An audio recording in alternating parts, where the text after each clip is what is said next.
উনি কাছে উপস্থিত হয়েছেন। আমরা গর্বিত, আমরা আনন্দিত। আজকে এমন একজন মানুষ আমরা এখানে পেয়েছি। আমরা ধন্য যে আমাদের আরেকটা মসজিদ, আমাদের সমাজে মসজিদ রয়েছে।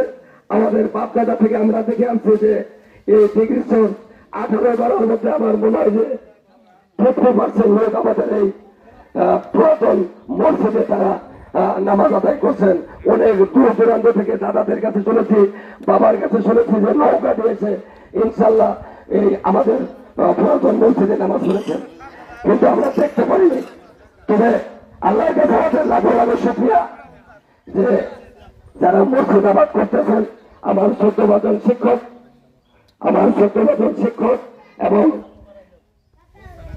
যারা মাস্টার সাহেব, আমাদের চিকিৎসক